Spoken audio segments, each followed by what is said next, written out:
Okay, we are incredibly lucky and privileged to have Birmingham City manager John Eustace here with us tonight. John, unbeaten start, fourth in the table, manager of the month nomination. It's gone very, very well. What's pleased you most about this first block of 5 games? I think the attitude of the boys, really. Obviously, we've had a big turnover of players in the summer, 13 going out, 13 coming in. And just the way they've applied themselves and really bought into what we wanted to do has been fantastic. The attitude towards training is different class, and just lots of hard work has gone into a good start. But there's a hell of a lot of hard work ahead for sure. Sam? Usually when you're sitting down in the summer, thinking about how you're going to attack the new season, what were the areas that you really highlighted? I saw a bit of you last year, obviously very solid, defensively very sound. Was it a case of getting a few more creators in the squad, or along with a couple of other things, I'd imagine? Yeah, 100%. I mean, as I say, we've had a big turnaround of players. 13 to go out is huge, and to bring 13 in, the recruitment's been excellent. The backing of the new owners has been sensational. There's a real buzz around the city, around the club, and the new owners they want to turn Birmingham into a giant force of a football club again. Now that's going to take time, but they're really looking to back what we want to do there. And the most important thing for me going forward, as always, is being very solid, being hard to play against, which we were last season. But if we can add good quality now in that final third that we missed last season, hopefully that will lead us in good stead. Again, the signings of Dembele, Tyler Roberts, Jay Stansfield, these kind of players, Oliver Burke, these are all good championship forward players, and you can see already the quality that we've got in the squad is good. John, with the recruitment, what is the timeline? How does it work when there's going to be a takeover? And we waited like 4 weeks for it to be announced by the Hong Kong Stock Exchange. At what point do you go from essentially what I presume was list A under the previous ownership to list B? And how did that kind of work through from, say, January to the end of this window?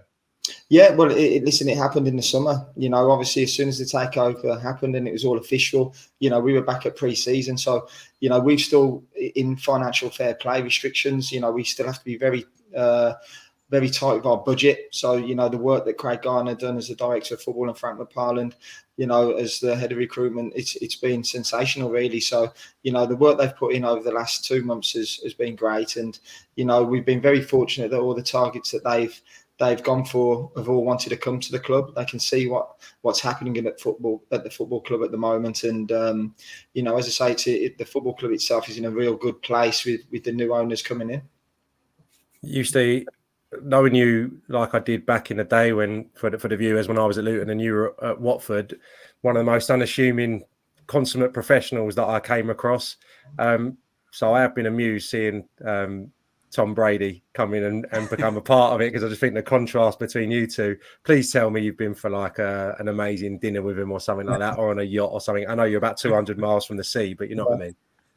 No, listen, I think it just shows the statements of intent from the owners to get somebody of Tom Brady, his class and stature in sport, to come and even chat to the boys was an awesome day. He came in before the Leeds game, had a chat with the group, told us what he expected, what he wanted, and it was surreal, really. So to get him part of the club is brilliant and can only be good going forward. Was it hard to get the players to pull focus after because you don't want them thinking about Tom Brady to be fair, you won the game against Leeds, didn't you? But you don't want them thinking about this megastar they've just met, as you're trying to give your last instructions, right? Yeah, no, that's right. I mean, listen, he came, we were going into our pre-match meeting at 1:30. He came in about 1:15. The lads are all starstruck. They're all big NFL fans. So just to have him in there, so as I say, someone of his stature in sport, I think, it gave the players a bit of a lift as well. Not that we needed it for the game, but again, just to show him what they could do and be part of a special day. I think it helped. And as I say, it was pretty surreal, but it was great. It was a great afternoon. Along with the improved squad and everything else that's going on at the club, Eustace, I mean, you know it really well there. I know how passionate that support base and how big the club and it could be. How important was it to start improving the ground and stuff like that? Because it feels like there's been a bit of a apathy from the supporters towards the club prior to you getting there.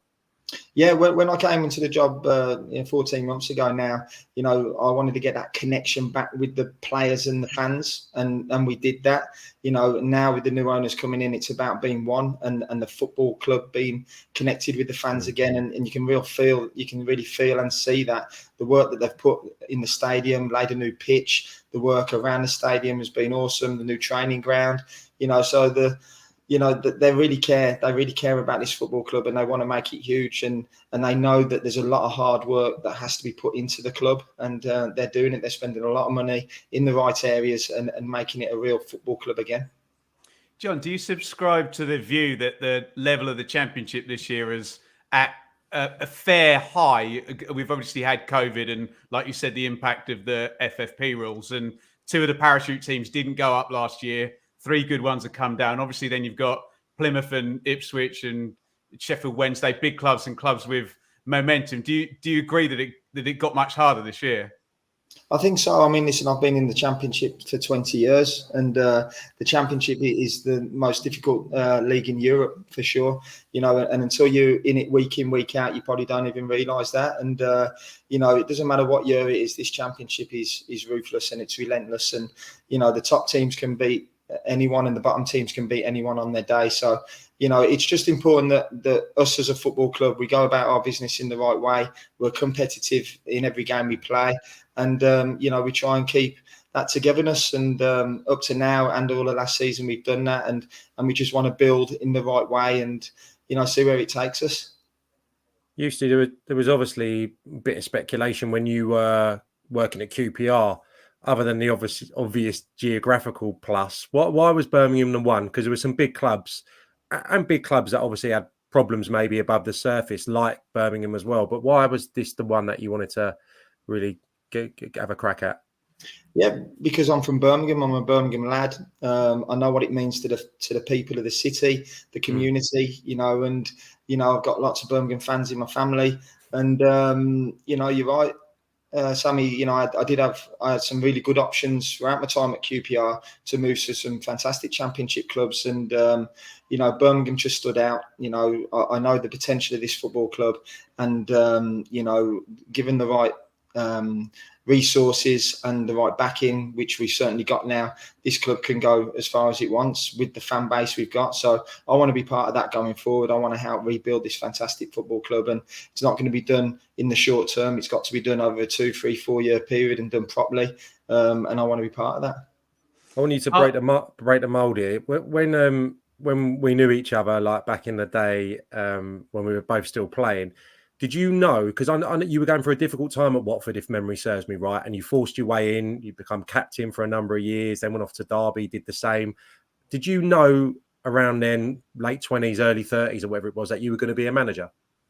No, but what I did know is that I enjoyed helping players around me. I enjoyed seeing the younger players develop. I had a natural responsibility as being a senior player in the team to help that, at Watford, especially near the end, and at Derby we had some fantastic young players coming into the both clubs, and I really enjoyed working with them and helping them on the pitch. So it came natural for me to help lead and coach, and I was very fortunate when I left Derby, when I had to retire, that I was given an opportunity to go and manage at full-time level at Kidderminster. Yes, it was in the Conference North, but it was still a full-time opportunity. We were in every day. I had great facilities there. So, that gave me the opportunity to really give it a crack. There was still the same pressures. There's still 2,000 fans there every week. The players still had big egos. The only difference was the wages were a bit lower, and but they're just as much trouble than what they are now. So no, it was just a natural progression really, and one that I really enjoy, and I really enjoy seeing the players and the staff around me develop and get better.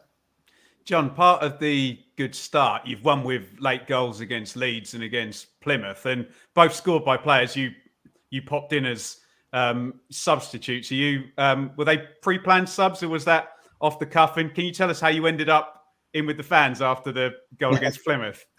Yeah, no, listen, football's an emotional game, isn't it? Do you know what I mean? To score a last-minute winner and the manner that young Jay scored it was sensational, really. And I got carried away a little bit after the goal went in. But I'm passionate, and I love the game, and it was a big win for us. It's always about the squad. And last season, the squad we had at the club were very, very good. And everyone was needed. Everyone was just as important as everyone else. And this season now, with the new group that we've got, we've got 22, 23 players. And I know that throughout the course of 46 games, every one of them is going to be needed. And no matter if you're on the bench, if you're starting, if you're not, if you're in the stands, everyone is just as important. And we've got plans if we're chasing games, if we're winning games, and everyone knows they've got a huge responsibility whenever on that pitch. And I'm very fortunate to have a real fantastic group of players. Usually, having not done it myself, how important were those years at Kidderminster in terms of like the in-game changes and the in-game management when you're on the touchline? Because I always look from the outside and think there can be no substitute for experience, because once you've got a few years under your belt, you'll see the patterns developing and how you can affect the game from the touchline. Do you look back at that and think that kept you in good stead, or put you in good stead? Yeah, definitely. Listen, it was the best grounding, the best experience that I could have asked for. You're managing up, you're managing down. You're in charge of budgets. You're in charge of a group of 20 players, which I'd never been in charge of before. They've all got different emotions. You have to set up different game plans against different, very difficult teams. The level in the National League is very good. There's some very, very good players there, some very good coaches as well. So it was very difficult, and the experience that I got from that will leave me in good stead going forward for sure. It was better than me going into another 23s level and coaching there. It was better than me going into an academy and coaching there. I was thrown into the deep end, and I really enjoyed the experience there. It's a fantastic football club. How was your, I suppose, mentality going in at QPR then and becoming a first team coach again? Did you get frustrated ever, like on the touch? I know you're working with brilliant managers, don't get me wrong, but did you ever think like, I'm ready, or tactically you could see something chomping at the bit to get involved? Yeah, no, never at all. It's all part of my development and my learning. I didn't want it too quickly. It's about getting great experiences. I had a fantastic opportunity to work with Steve McLaren, who's a top manager, and I'd be a fool not to have gone and worked with him. And we had, although it was only a year, it was a real good year for myself. And one I thoroughly enjoyed. I learned so much from him. And then obviously Mark coming in after Steve, again, great experience, worked at some fantastic clubs. And again, just listening, taking things from them, giving my input. Both of Mark and Steve were very open to my ideas, which I was very fortunate of as well. But, it was just a great experience. That 4 or 5 years I had at QPR, again, has helped me going forward. All from you, Sam? Yeah. I was just, John, just to finish with, I was just going to ask about loan players, because we've seen Middlesbrough, who are pretty much where you are now, built around a few loan players. I think you've got 4. Is that right? How hard is it? I know it seems to be a necessity with the kind of spending rules to have loan players. How hard is that to manage? I've found it very easy to manage. We were very fortunate last year. We got 6 loans in at one point last year. Obviously, we can only use 5, but we got 6 in, and they were part of the family.